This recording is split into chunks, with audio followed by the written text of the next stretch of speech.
Welcome back to the Evelyn Island channel. We'll be doing the last chapter of the Exodus adventure game titled The Promised Land. I hope you guys are ready for a helicopter adventure. 3,400 years ago, an adventure began that changed the world. God heard the cries of a people held in slavery and rescued them so that they might become his messengers to the world. A kingdom of priests. This is their story, as experienced through the eyes and ears of my granddaughter, Robin McTavish, a young teenage archaeologist on her first Exodus adventure.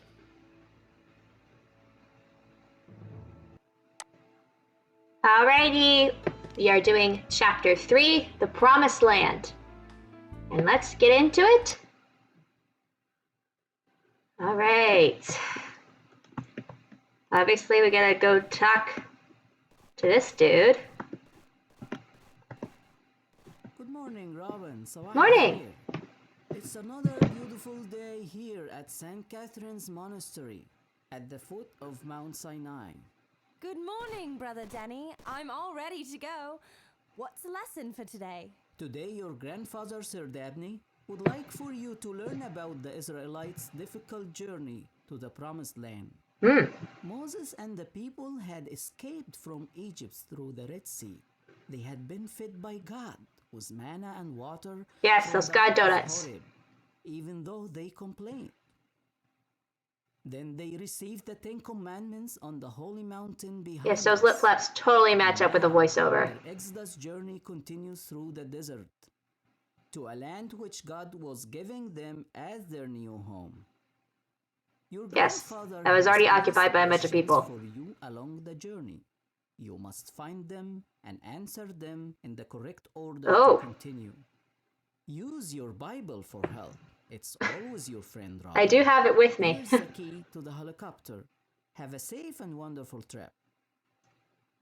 Oh, I remember this. I remember this when I was a kid, and I remember hating it because it's different from the other helicopter portions we've seen because you have to actually collect gas in order to get to Mount Sinai, and I was always running out of gas. So hopefully I can do this, and if I can't, then I'll just not upload a video. Should we go exploring? We'll explore a bit later. What's that? Just animation. All right, so I guess we are going to the helicopter.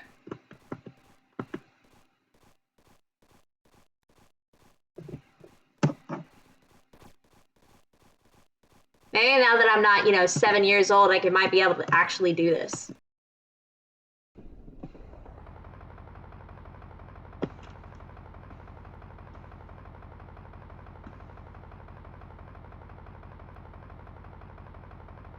Robin!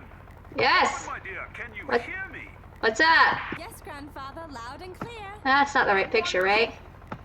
I'll meet you on Mount Nebo, but right now, fly to the Chaos Canyon Bridge below Mount Sinai. That's it. Out into the Sinai wilderness. Look for the first quiz station I've left for you. All right. I'll speak with you there. Tally-ho! Tally-ho! Chaos Canyon Bridge. All right, we're here. Okay.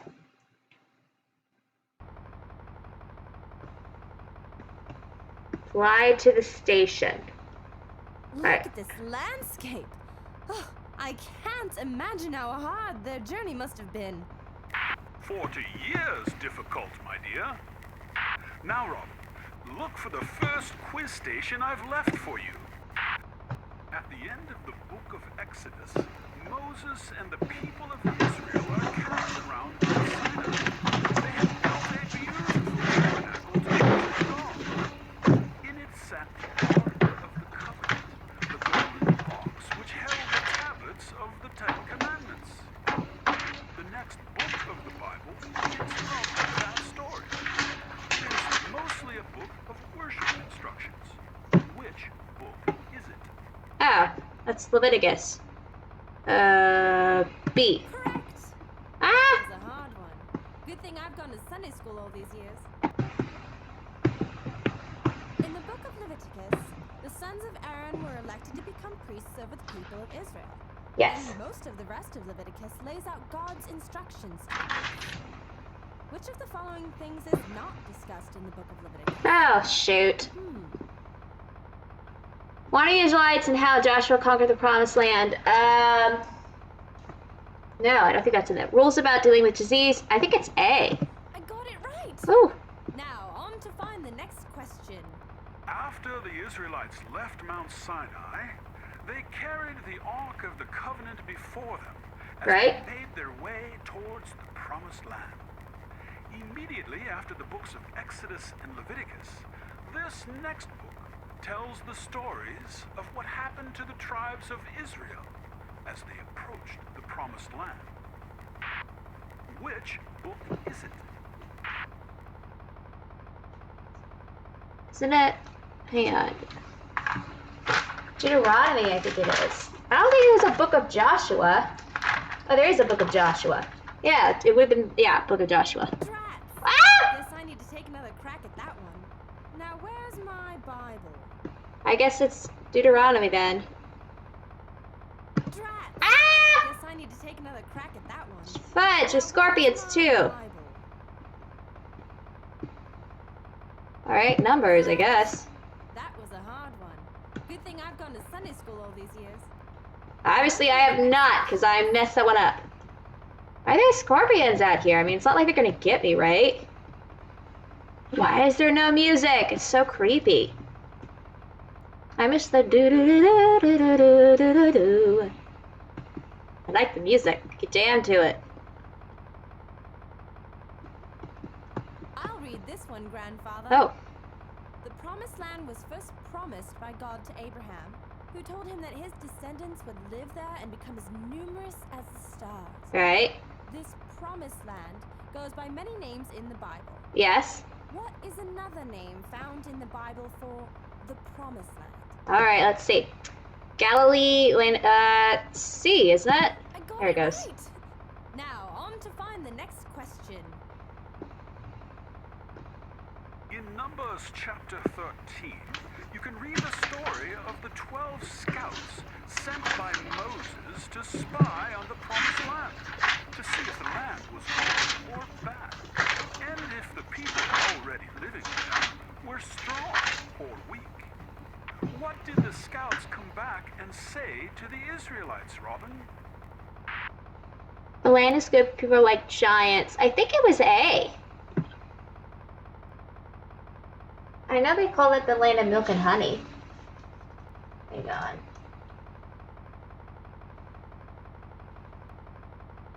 That is not in Numbers 12. Numbers 12 talks about how Miriam was shut out of the camp for 7 days. Why was she shut out of the camp for 7 days?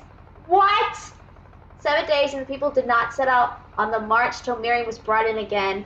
After that, the people set out. Yeah, he said 12, right? The spies are in chapter 13. All right, so chapter 13, they said, let us go up at once and occupy it. Hang on. We came to the land which she sent us. However, the people that dwell there are strong. So it's the land of milk and honey, but they are strong. So I think it's A. Correct! That was a hard one. Good thing I've gone to Sunday school all these years. I wonder where the next question is. Save. Hang on. We are gonna, let me bookmark this section of Miriam getting tossed out of the camp. What'd you get tossed out of the camp for? Miriam and Aaron spoke against Moses because of the Cushite woman who he had married. Moses married a Cushite woman. Okay, what's the big deal about Cushite? And they said, has the Lord indeed spoken through us, Moses? Now Moses was very meek, more than all people who are on the face of the earth. Whoa, that's a bit of a interesting point. Come out, you three, to the tent of the meeting, and the three went there, and the Lord came down in a pillar of clouds. Aaron and Miriam, they both came. Hear my words, that there's a blah, blah, blah, blah, blah, blah. So God got angry at them. What? Oh my God. God gave Miriam leprosy. way, editing me here, I thought I might give just a brief summary of what leprosy is for those that don't know. Leprosy is a disease that's mentioned a lot of times in the Bible. It is known as God's punishment. You are considered unclean if you have this. Like, it's just a whole thing.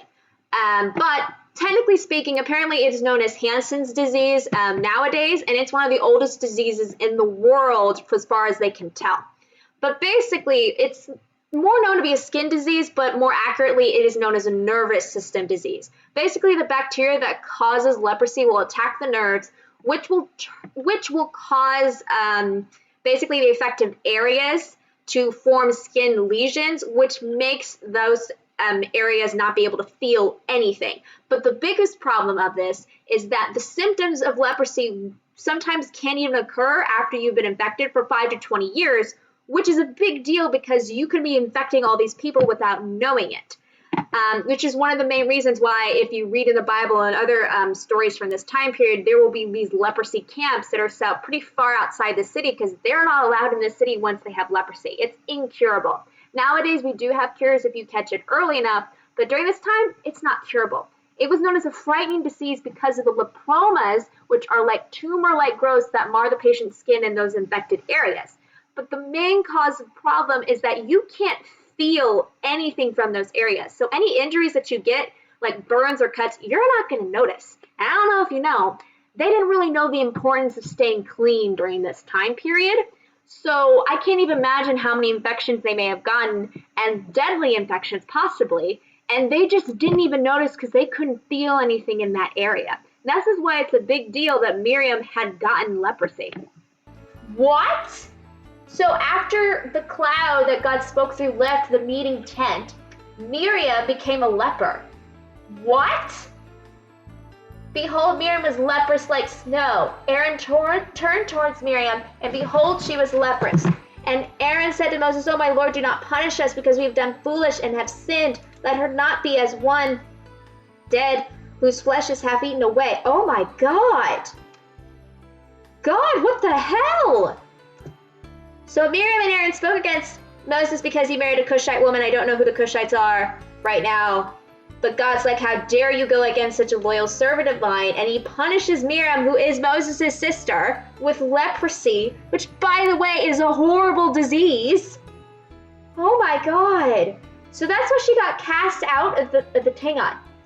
Oh God, please heal her. If her father had but spit in her face, should she not be shamed 7 days? Let her shut outside the camp 7 days, and after she may be brought in again. Oh my God. Oh my God. Oh my God. God, what? Why did you? Who are the Cushites? Who are the Cushites? Oh my God. Okay, I'm marking that right there. A little bit of a tangent there.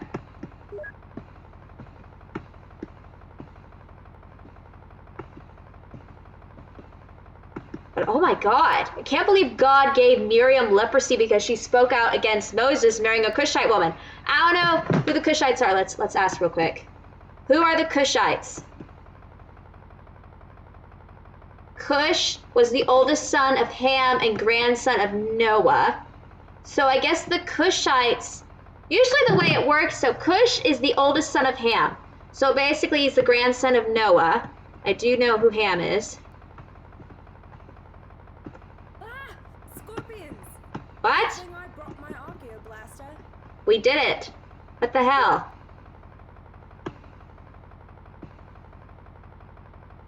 Is this my spot? So I guess the Cushites would have been descendants of Cush. Why did he have a problem with that? He's a descendant of Noah. Oh, fudge! No! Okay, here we are. We're supposed to go up? That doesn't sound right. Crap. Oh. Maybe I'm supposed to go over here. But why was it such a big deal that Moses married a Cushite? I mean, it seems so. Abraham came after Noah. So it could be possible that, from my understanding, only descendants of Abraham are considered Israelites. So it could be possible that Cushites aren't necessarily believe in God. What what did the people do in Numbers, chapter 14, after hearing the spies' report about the Promised Land? Chapter 14, let's see. Okay. They threw stones at Joshua and Caleb. Joshua and Caleb were not leaders yet. They cried all night saying we should have stayed in Egypt. I think that is what they said. They folded their tents and prepared for battle. All right, hang on. Yeah, right here. The whole congregation said to them, would that we have died in the land of Egypt, or would we have died in the wilderness? Why is the Lord bringing us to this land full to fall by the sword? Our wives and our little ones will become prey. Would it not be better for us to go back to Egypt? And they said to one another, let us choose a leader and go back to Egypt. Okay, so it's B. I got it right. Ah. Now, on to find the next question. Woo! I'm sorry, I still can't get over the fact. Why was Miriam making a big deal about a Cushite? I feel like we're missing a bit of details in there. Maybe it was lost to time, but I feel like there would have been more details. Maybe it was talked about in a previous chapter. There it is. After 40 years, Moses died and was buried near Mount Yeah. the Promised Land. He did something to piss him off. Do you remember who took over from Moses Joshua did. and led the people into the Promised Land? I was just like pissed God off with something. And he died without being able to enter the Promised Land, from what I remember. But Joshua was chosen. Good show, Robin. Now, fly to Mount Nebo. It is the sacred mountain where God showed Moses the Promised Land. Is that Grandpa? Grandpa! Alright, we gotta find a place to land. Let's at least land with a full tank, right?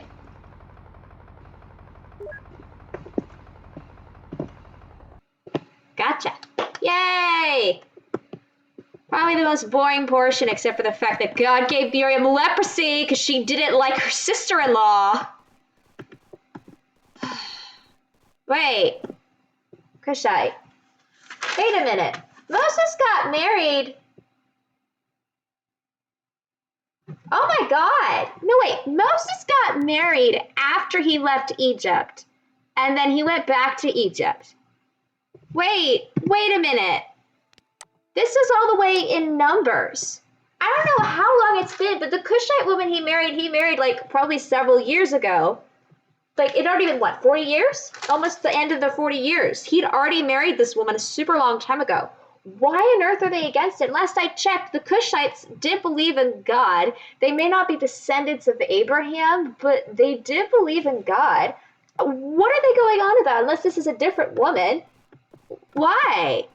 Miriam, what on earth? Did you just have like a fight with your sister-in-law? Which can happen, but I mean... Is this supposed to be snow, maybe? Snow? Or did the animation just get all messed up? Hello, Robin. Good job finding your way here and answering all the questions I laid out for you. Did you enjoy the test? Thank you, Grandfather. Yes, I enjoyed it. A lot more than the Israelites, I imagine. They were so lucky that they had such courageous leaders who led them here, in Moses and Joshua. What a marvelous view it is from up here. I can see all the way across the Yeah, those 2 pixels, they look amazing. There's Jericho, I believe. The place where Joshua marched the armies Wait, of Israel what? to take hold of the Promised Land. We found the ruins of Jericho? Moses never went with them. No. In the last chapter of the book of Deuteronomy, which is the last book about the Exodus journey, God brought Moses up here to show him the land. And then Moses died and was secretly buried down there somewhere just short of the Promised Land. Think about it, my dear. It's profound. See, they're legitimately not talking about the fact that Moses was being punished. Or fly back across the desert if you like. Enjoy the rest of your day, and don't be late for supper.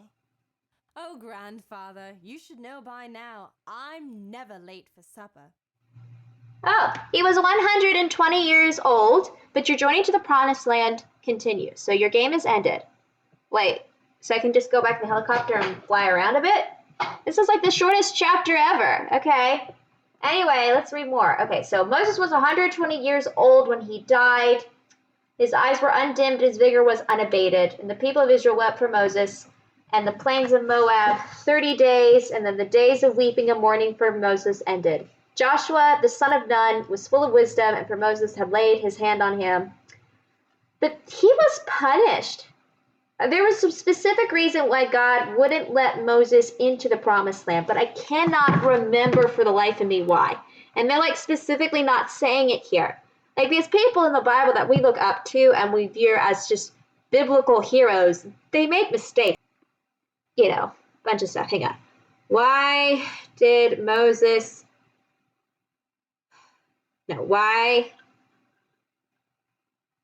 was Moses not allowed in the promised land?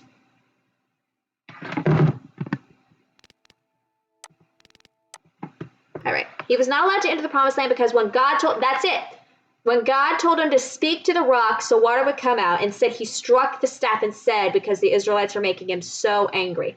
Certainly the direct consequences of the action were not bad for the Israelites. That is why he wasn't allowed into the promised land. But is this it? Like, I mean, I guess this is it.